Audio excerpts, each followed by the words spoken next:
This is a Squiz podcast. We're your shortcut to being informed.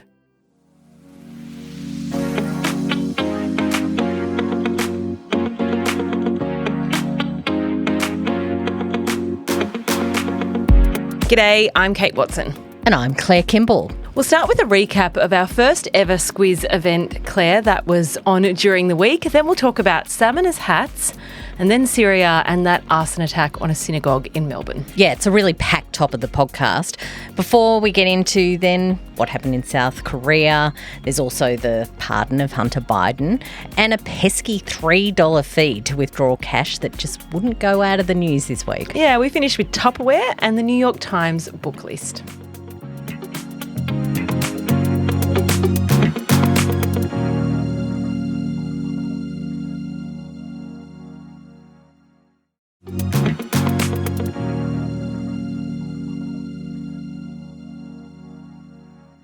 Our first ever Squiz event this week, Claire, we kept it we haven't talked about it a lot because we had an immediate rush of people that wanted to attend, and then we were worried we wouldn't be able to fit everyone in.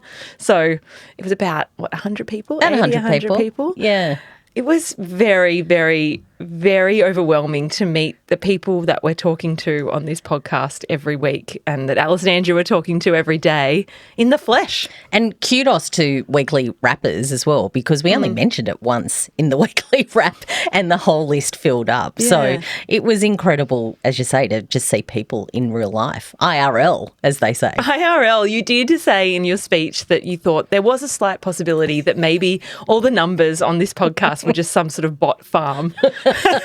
Well, because we haven't, you have to see it to believe it, right? So I wasn't entirely sure that one of my friends, who might have been playing a prank on us, I don't know, For 8 years. had contacted someone in Russia, and all of a sudden there's a bot farm of little machines listening to our podcast. But no, they're real. They're real as it turns people. out. And look, I think the other thing for me was just such a great group of people. Oh, yeah. You out there. Yeah, exactly. It was kind of as I'd imagined, a group of people who are really interested in the news, who do enjoy the way that we do it, and the greatest bit of feedback, I think, that we've helped connect with the news, particularly when the news is really tough to understand. Yeah. That's the best thing you could ever say to me, that it's been helpful. That it's been helpful, and then also that agenda-free. You're not telling me what to think.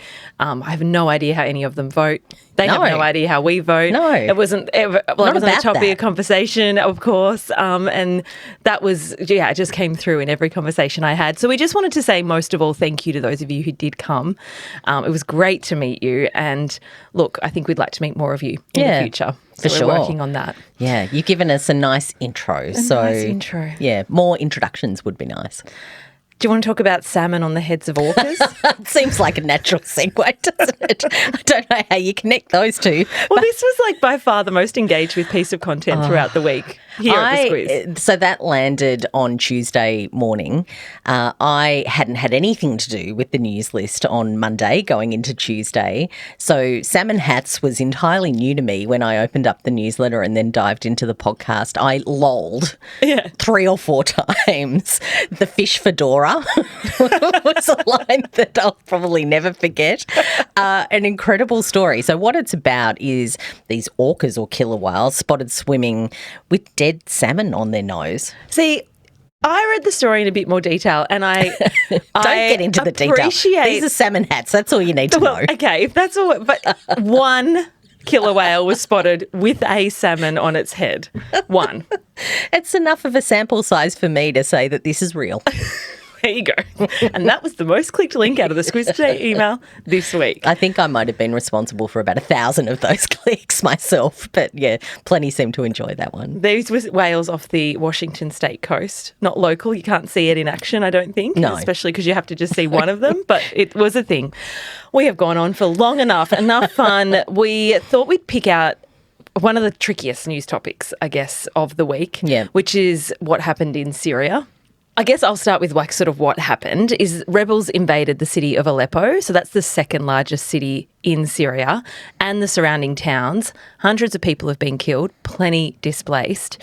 Hard to talk about this one without giving sort of the history of Syria, I guess, or a little bit of it. Yeah, so I'm just copying this directly from the shortcut that we did this week. If you want to have a listen to that, dive into the Squiz Today show, you'll find that there. So Syria is ruled by President Bashar al-Assad. He's faced a lot of unrest since he came to power. He replaced his father back in 2000. His leadership's been described as dictatorial, very oppressive. You can do a Google on his history. It's not a very pretty one at all. Assad runs the government, the police, the military.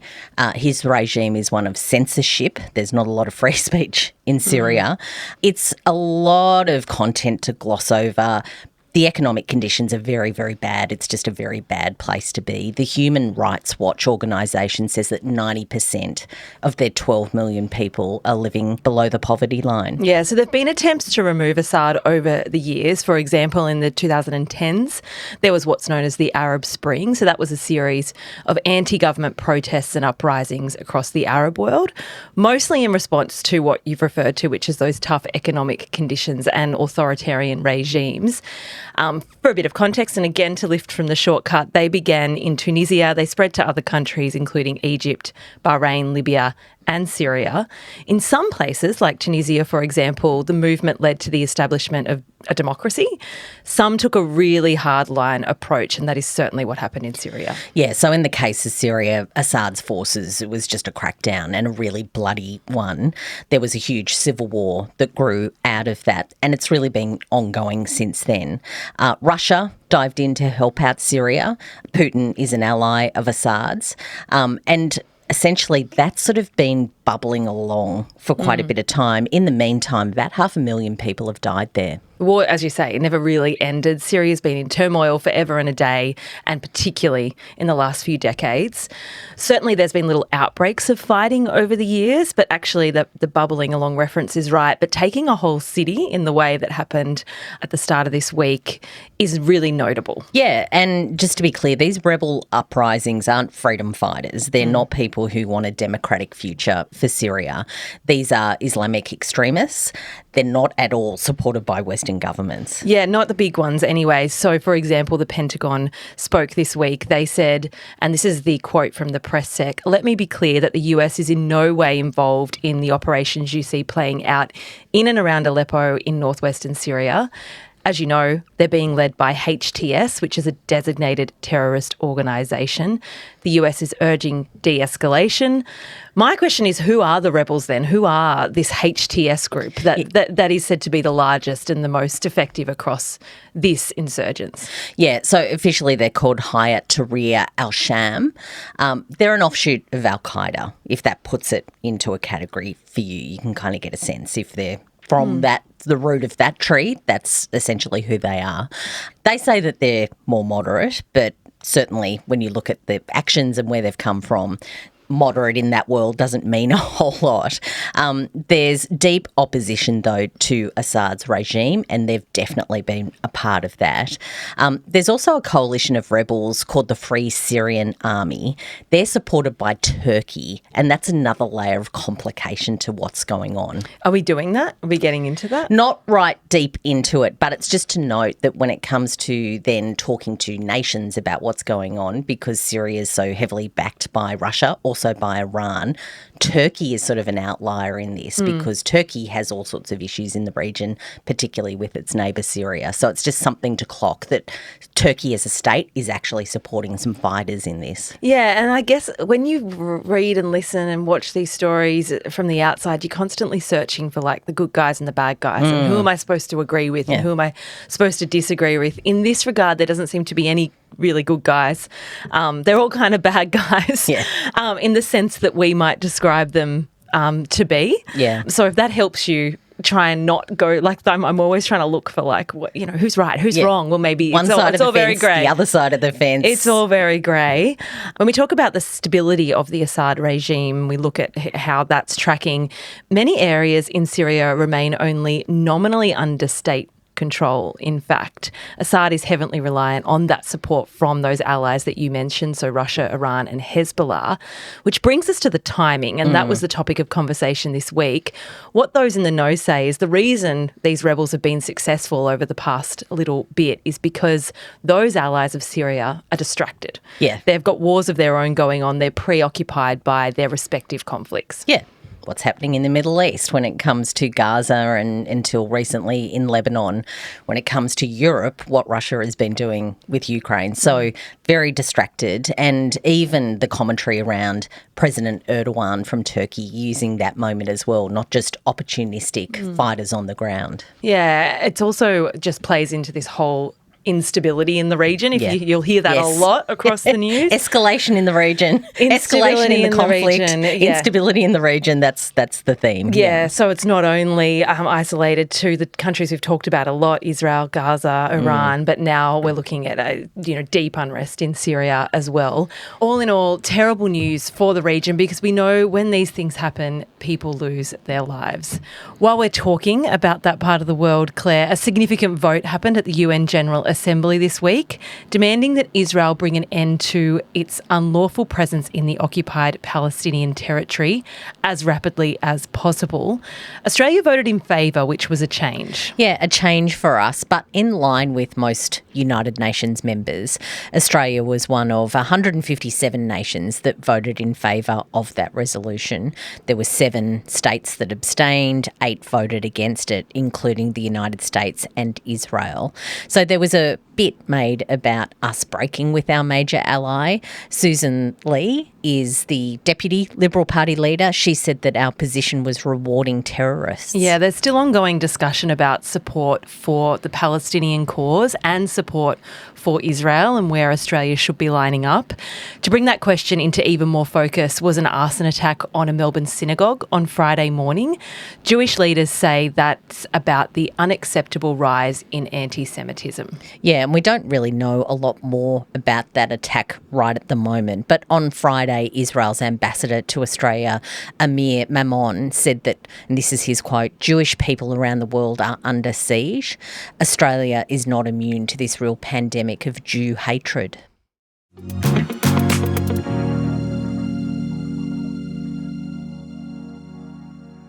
Let's talk about what else was making news this week. South Korea. That was a big. If I was walking around with a giant question mark over my head if I was a cartoon. Yes. Going, what? What is that about? And I was pleased to discover that I wasn't alone. It is a confusing story. Yeah, it sure is. And it took a little bit to get to the end. I read what we did in Squiz today and went, doesn't really explain to me why. Why is this sort of all blown up? Why has it happened? But there isn't an answer to that. And there isn't an answer. That's what the team is like. But it's actually, no one really has the answer. So, look, if you were at the United Nations or if you're at the White House, you were on the same page as we were because it was all very confusing. What happened is on Tuesday night, the South Korean President Yoon Suk Yeol declared martial law across the whole country. His opponents in the nation's parliament, which is the National Assembly there, they immediately sought to get in. They were into the building, and they were blocked, which did actually create this very big confrontation with the military outside their parliament. Yeah, so, the footage was quite something. Just to pause on what martial law is, it's when the military's put in charge of a country, usually used in a major emergency like a natural disaster, a riot or an invasion. But none of that was happening in South Korea. None of that was happening this time, hence all the questions about what the heck. So just to stay on what happened just for a second, when announced, the military literally swept the parliament and those 300 members who want to get in, only 190 actually made it. And that was actually enough for them to vote. So they were able to vote on this motion and they voted it down. That happened at about 1 a.m. their time. And that included people voting against it, members of Yoon's own party. Yeah, so they were only under martial law for 6 hours or something in total. Yeah. The parliament managed to fix it all. What Yoon then had to do is concede his attempt to put the military in charge of the country had failed. That ended the crisis, but it's sort of not the end of the matter because there are so many questions about why he did what he did. In trying to find an answer, we'll give you what we think we can determine, which is that it's kind of got to do with politics. Yeah, just run-of-the-mill politics. So Yoon justified it all by saying that his political opponents, he accused them of anti-state activities, plotting rebellion.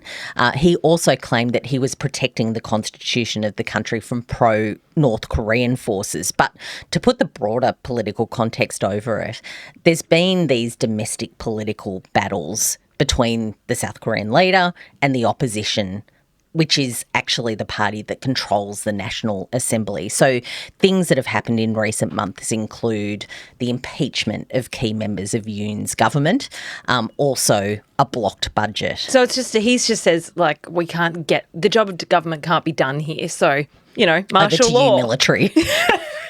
Yeah. I mean, you kind of laugh. But and over to you, military, in a way that he controls the military. The leading party there has lots of influence over the military. And the historical context is South Korea has only been a democracy since the 80s. So people going, hold on a minute, like pause for what's actually going on here and what is this about? Yeah.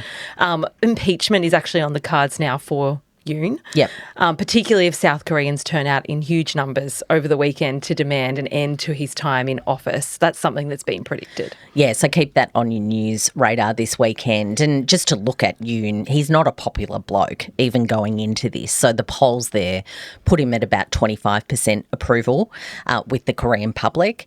And that's because since he won by a very narrow majority the presidency back in 2022, there's been a range of these sort of corruption scandals that he's personally involved in as well. I didn't think we'd be talking about South Korea this week. So there you go. Isn't the job that we do can throw up some real curveballs. Let's move on over to the US. The pardoning of Hunter Biden was an early contender for the biggest story of the week, I reckon, early on.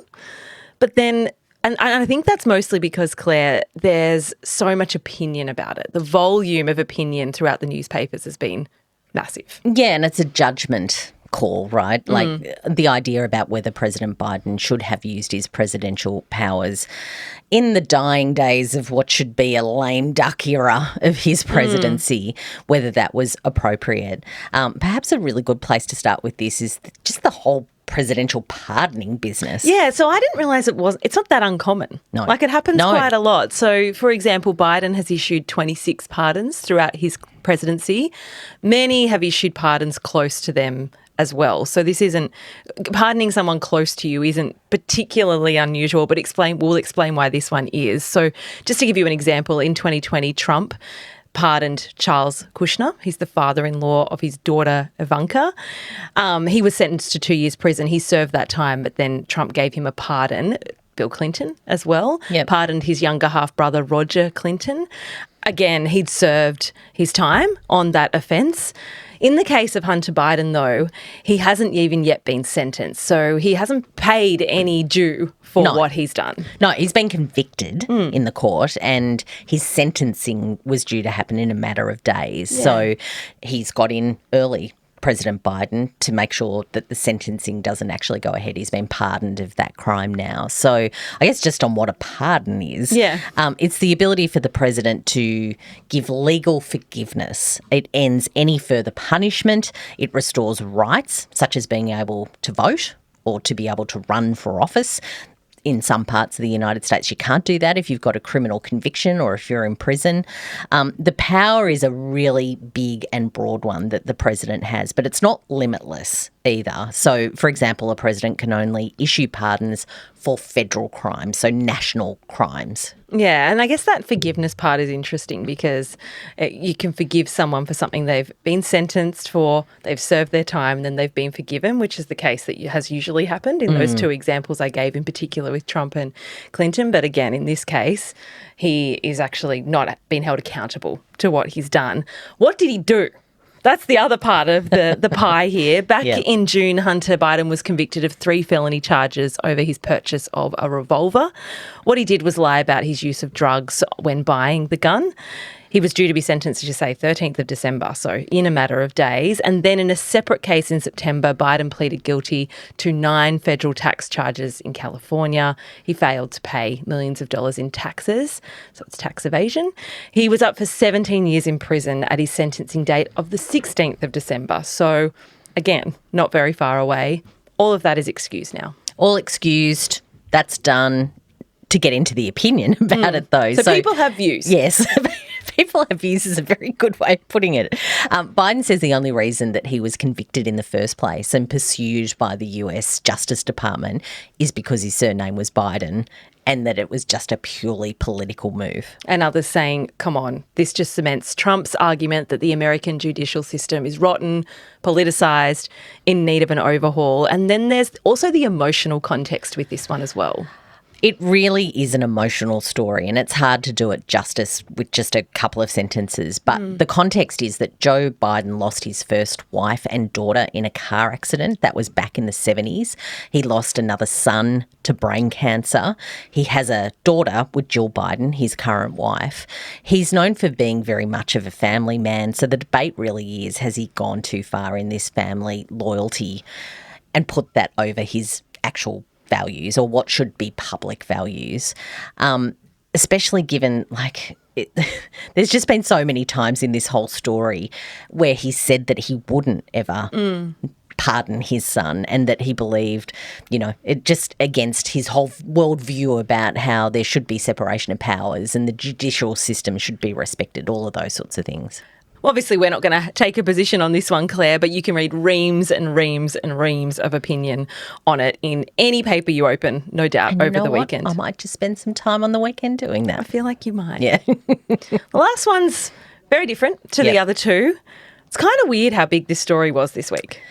Yes. I think probably if you were at the Commonwealth Bank, you're a bit surprised by how big this story is too. So, yes, we're talking about the Commonwealth Bank and we're talking about a charge that they had informed their customer base on this week that there would be $3 to withdraw your money. It's kind of been really big in the tabloidy sort of news, so A Current Affair picked it up. If you're listening to Talkback Radio, it was a huge topic of conversation. So here's what I understand happened. Yep. I'm ready. As I understand it, CBA is closing an old account. It's called Complete Access. That's going to cease to exist. So for anyone who has a Complete Access account, they have to move to a new account called Smart Access. Once they do that, if they walk into a bank and want to withdraw money over the counter, they are charged the fee. Well done. Well, I mean, it's not You're over. Still going. I'm so. Do you want me to keep going? Yes, I do. So the point being that anyone with a Smart Access account already has to pay this fee to withdraw money over the counter. So this is where I got a bit confused because it's not a new fee, but it's a new fee for customers who are being forced to move because of the closure of Complete Access. Yeah, and the point that the bank is making is that they need to charge fees to withdraw cash over the counter in a branch because branches cost money to operate. And they say that there are other ways to withdraw your cash, like just bowl on up to an ATM. Yeah, and they'll help you do that. If you walk in and you wanted to withdraw cash and you don't know how to do it at an ATM, they'll help you do that. They said that's all fine. There's ways to avoid this $3. But when it comes to the pub test, why am I paying to withdraw my money in any way I choose to do it? It hasn't seemed to have gone down very well. That's a good way of putting it. I reckon if you're really at the pointy end of comms management or political management, you could draw a graph. And usually if it's got 3 points in a triangle of issues, that's why it blows up. So for this case, we've got a business, big business. Australians don't really like big businesses, and particularly banks we've got issues with. There's that. There's an issue around people really feeling the pinch around cost of living. So it's a hip pocket emotional thing anyway. And then you get into the other point where it's a thing that all politicians can pile onto. Like everyone can go. And away we went. As can the media. So it really did. I mean, I don't know what the triangle does, but it kind of just like... Yeah, there's something about like if there's 2 points, it's a big story, but not a huge story. If there's 3 points, away it goes. Away it goes. And this week you saw a lot of mopping up. A lot of people, vox popped on the street. What do you think about this fee increase? And I think it's also exactly to your point around trust in institutions isn't very high. People are feeling the pinch. It equals sort of news magic. News magic. Claire, we should say that CBA, in the end, have actually got rid of this fee entirely? Well, they're going to pause it. Is that we're going to pause it? Yes. Okay. So there's a bit of a pause happening. What they said is they recognise they got the comms wrong. There's still a need for something like this, but they'll work it out. There you go.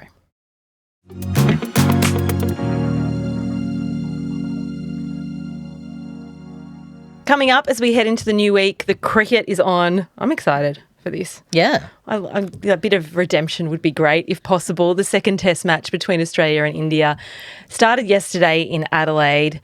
It's going to dominate a lot of people's weekends, I'd say, depending on how we are tracking as you listen to this podcast. Yeah, look, it won't dominate my weekend, but I'll certainly be tuning in to see how they're going because it seemed in that first test you tuned in and 10 wickets had gone, like within hours. So, yeah, it'll be... Just the wrong wickets. Yeah, exactly. It'll certainly be one of those as we get into the weekend.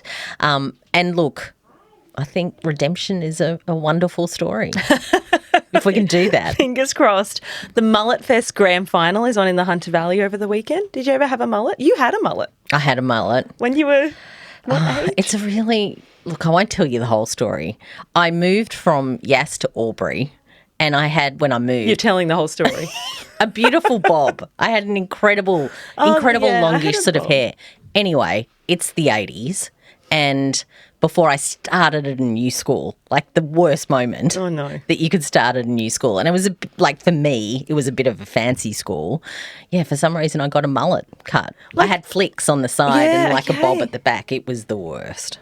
Not a good photo era. of No, this. we're not seeing photos. What age? Am I right? 8? I was in year 7. So no, the worst age.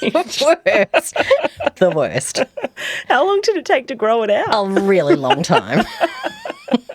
And my school friends still mock me about my mullet. I don't think I've ever had one. Because they were quite sophisticated and they had beautiful bobs like I'd actually moved towns with.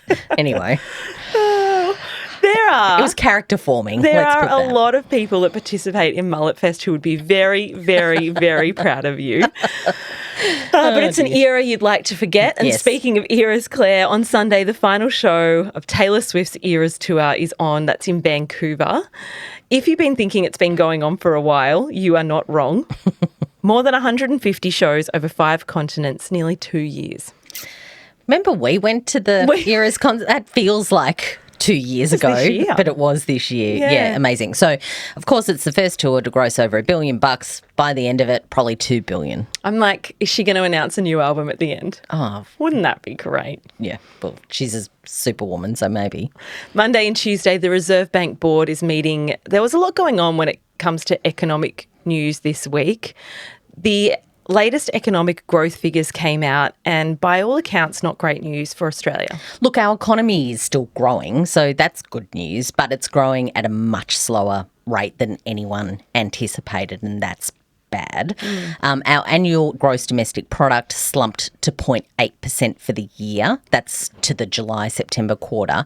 We recorded zero productivity when you look back to 2016. Yeah. No productivity gains when it comes to our economy. Yeah, exactly. Nearly a decade. They're both big things for conversations about our standard of living. The other related factor is that any economic growth we did have was propped up by government spending. Yeah, and not just any old government spending. We're seeing record government spending. So that's quite something. These are really big themes, of course, to clock as we get into a federal election campaign. But also for this week coming, we've got the Reserve Bank meeting and they're going to consider interest rates. Yeah, inflation's still too high. The economy is slowing. Lots for them to consider. That announcement will be at 2:30 p.m. on Tuesday.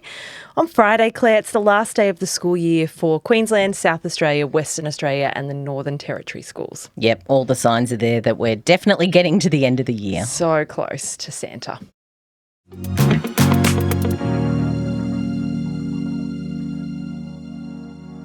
Squiz recommends, there was a bit of a rumour this week that Tupperware, well, we know Tupperware hasn't done very well. It's declared bankruptcy. It's kind of been rescued.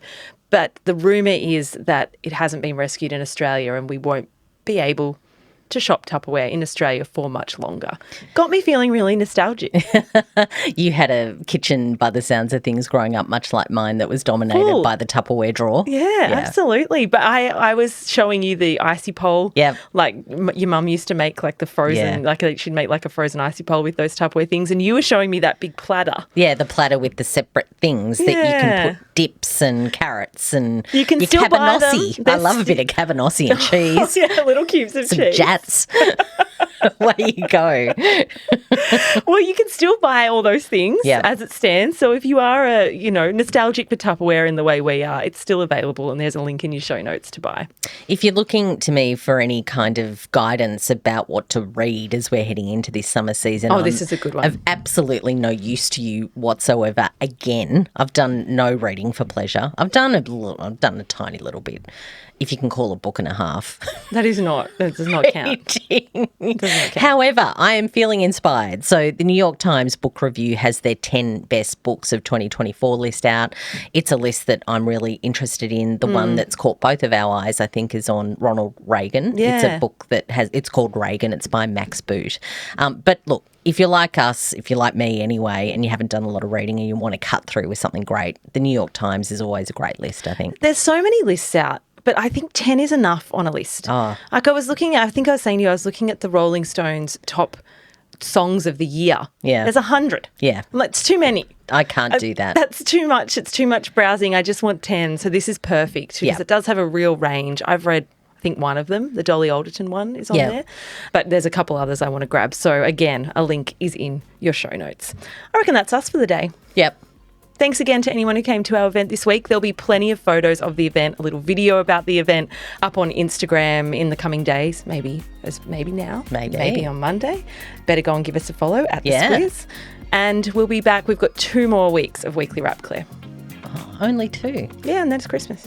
I love weekly wrapping with you, so only 2 makes me sad. Then you get 2 weeks off. Well, that's pretty good. Enjoy your weekend. Chat to you next week.